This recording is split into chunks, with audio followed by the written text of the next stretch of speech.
सभी प्रिय मित्रों को जय श्री कृष्णा। तो आइए आज हम श्रीमद् भगवद गीता के द्वितीय अध्याय के 13वें श्लोक पर विचार विमर्श करते हैं। यह श्लोक बहुत ही महत्वपूर्ण है, थोड़ा समझने में क्लिष्ट है, कठिन है, लेकिन अपनी मेधा का स्तर ऊंचा करें और ध्यानपूर्वक सुने तो अवश्य ही समझ में आएगा। देहिनोऽस्मिन् यथा देहे कौमारं यौवनं जरा तथा देहान्तरप्राप्तिर्धीरस्तत्र न मुह्यति। देहिनः अस्मिन् देहे यथा कौमारं यौवनं जरा तथा देहान्तरः प्राप्तिः तत्र धीरः न मुह्यति।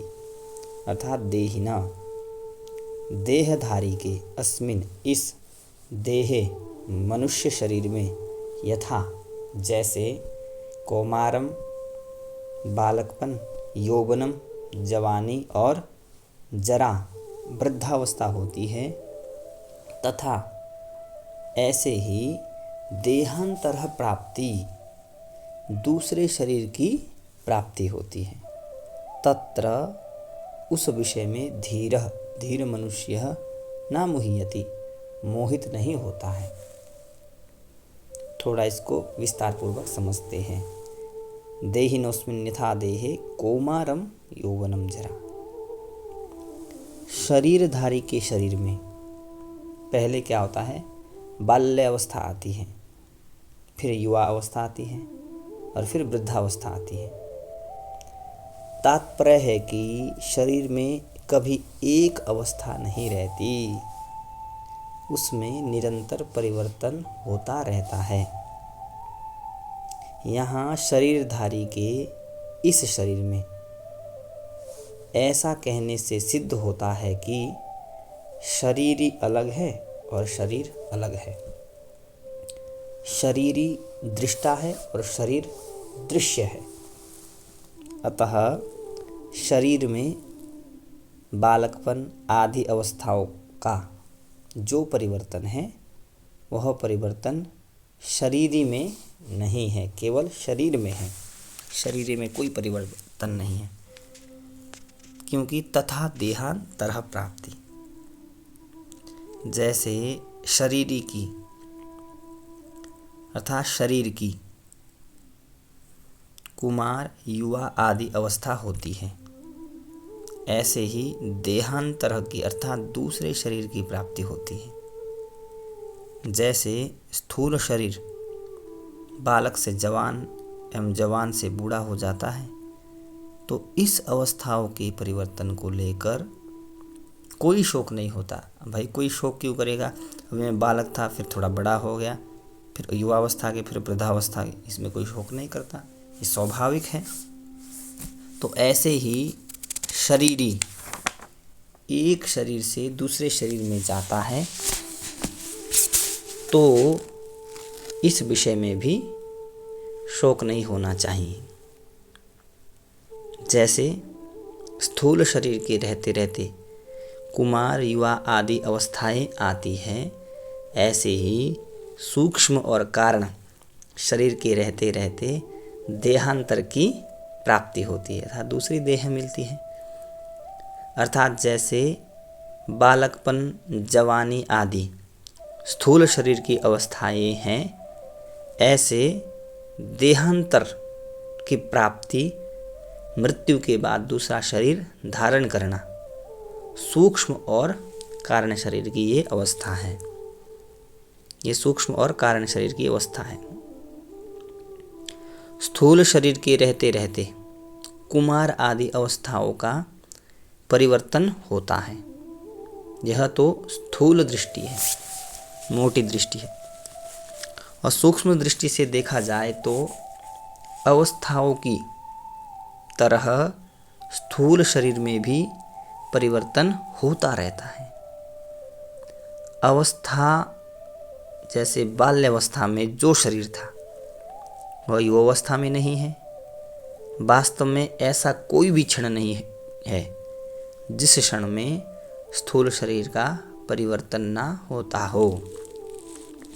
ऐसे ही सूक्ष्म और कारण शरीर में भी प्रतिक्षण प्रत्येक पल परिवर्तन होता रहता है, जो देहांतर रूप से स्पष्ट देखने में आता है।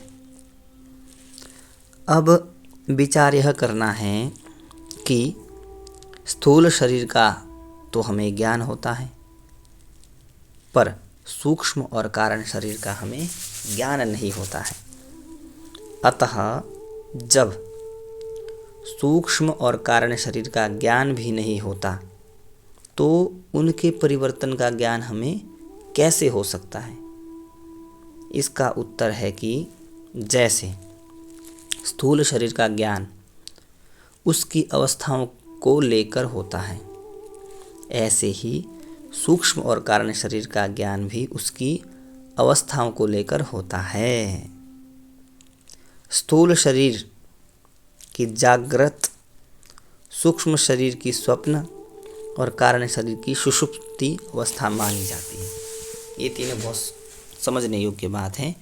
जो स्थूल शरीर है उसकी होती जागृत अवस्था, और सूक्ष्म शरीर की होती है स्वप्न अवस्था, और कारण शरीर की होती है सुषुप्ति अवस्था। ऐसा माना जाता है। मनुष्य अपनी बाल्यावस्था में अनेकों स्वप्न में बालक देखता है, युवा अवस्था में स्वप्न में युवा देखता है, और वृद्धावस्था में स्वप्न में वृद्ध देखता है। इससे सिद्ध हो गया है कि स्थूल शरीर के साथ साथ सूक्ष्म शरीर का भी परिवर्तन होता है। ऐसे ही सुषुप्ति अवस्था बाल्य अवस्था में ज़्यादा होती है। जब बाल्य अवस्था रहती है उस समय सुषुप्ति अवस्था अधिक होती है, और युवा अवस्था में कम होती है, और वृद्धावस्था में वो बहुत कम हो जाती है। अतः इससे कारण शरीर का परिवर्तन भी सिद्ध होता है या सिद्ध हो गया। दूसरी बात, बाल्यावस्था और युवावस्था में नींद लेने पर शरीर और इंद्रियों को जैसी ताजगी आती है, वैसी ताजगी वृद्धावस्था में नींद लेने पर नहीं आती। अर्थात वृद्धावस्था में बाल्य और युवा अवस्था जैसा विश्राम नहीं मिलता। इस रीति से भी कारण शरीर का परिवर्तन सिद्ध होता है, जिसको दूसरा देवता, पशु, पक्षी आदि का शरीर मिलता है, उसको उस शरीर में या देहाभ्यास के कारण मैं यही हूँ ऐसा अनुभव होता है, तो यह सूक्ष्म शरीर का परिवर्तन हो गया। ऐसे ही कारण शरीर में स्वभाव प्रकृति रहता है, जिसको स्थूल दृष्टि से आदत कहते हैं। वह आदत देवता की और होती है तथा पशु पक्षी आदि की और होती है। तो यह कारण शरीर का परिवर्तन हो गया। अगर शरीरी देही का परिवर्तन होता तो अवस्थाओं के बदलने पर भी मैं वही हूँ ऐसा ज्ञान नहीं होता, परंतु अवस्थाओं के बदलने पर भी जो पहले बालक था, जवान था, वही मैं अब हूँ ऐसा ज्ञान होता है। इससे सिद्ध होता है कि शरीर में अर्थात स्वयं में परिवर्तन नहीं हुआ है। शरीर में अर्थात शरीरी में परिवर्तन नहीं हुआ है। अब यहाँ एक शंका हो सकती है कि स्थूल शरीर की अवस्थाओं के बदलने पर तो उसका ज्ञान होता है, पर शरीरांतर की प्राप्ति होने पर पहले के शरीर का ज्ञान क्यों नहीं होता?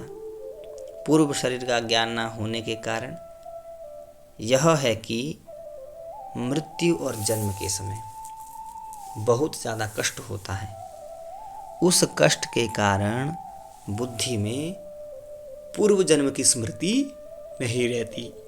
जैसे लकवा मार जाने पर, अधिक वृद्धावस्था होने पर बुद्धि में पहले जैसा ज्ञान नहीं रहता, ऐसे ही मृत्यु काल में तथा जन्म काल में बहुत बड़ा धक्का लगने पर या कष्ट होने पर पूर्व जन्म का ज्ञान नहीं रहता। परंतु जिसकी मृत्यु में ऐसा कष्ट नहीं होता, अर्थात शरीर की अवस्थान्तर की प्राप्ति की तरह अनायास ही देहांतर की प्राप्ति हो जाती है, उसकी बुद्धि में पूर्व जन्म की स्मृति रह सकती है। अब विचार करें कि जैसा ज्ञान अवस्थान्तर की प्राप्ति में होता है, वैसा ज्ञान देहांतर की प्राप्ति में नहीं होता, परंतु मैं हूँ इस प्रकार अपनी सत्ता का ज्ञान तो सबको रहता है।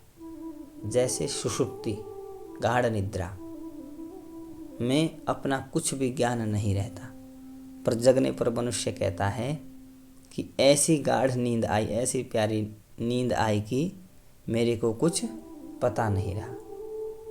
तो कुछ पता नहीं रहा, इसका ज्ञान तो है ही। सोने से पहले मैं जो था वही मैं जगने के बाद हूँ, तो सुषुप्ति की समय भी मैं वही था। इस कारण अपनी सत्ता का ज्ञान अखंड रूप से निरंतर रहता है। अपनी सत्ता के अभाव का ज्ञान कभी किसी को नहीं होता। शरीरधारी की सत्ता का सद्भाव अखंड रूप से रहता है, तभी तो मुक्ति होती है और मुक्त अवस्था में वह रहता है। हाँ, जीवनमुख अवस्था में उसको शरीरांतरों का ज्ञान भले ही ना हो, पर मैं तीनों शरीरों से अलग हूँ ऐसा अनुभव तो होता ही है।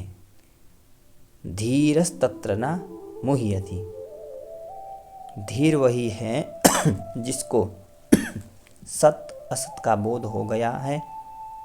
ऐसा धीर मनुष्य उस विषय में कभी मोहित नहीं होता, उसको कभी संदेह नहीं होता। इसका अर्थ यह नहीं है कि उस धीर मनुष्य को देहांतर की प्राप्ति होती है। ऊंच नीच योनियों में जन्म होने का कारण गुणों का संग है, और गुणों से संबंध विच्छेद होने पर धीर मनुष्य को देहांतर की प्राप्ति हो ही नहीं सकती। यहाँ तत्र पद का अर्थ देहांतर प्राप्ति के विषय में नहीं है, प्रत्युतः देह देही के विषय में है। तात्पर्य है कि देह क्या है, देही क्या है, परिवर्तनशील क्या है, अपरिवर्तनशील क्या है, अनित्य क्या है, नित्य क्या है, असत क्या है, सत क्या है, विकारी क्या है, अविकारी क्या है। इस विषय में वह मोहित नहीं होता। देह और देही अवस्था अलग है, इस विषय में उसको कभी मोह नहीं होता। उसको अपनी असंगता का अखंड ज्ञान रहता है। जय श्री कृष्ण।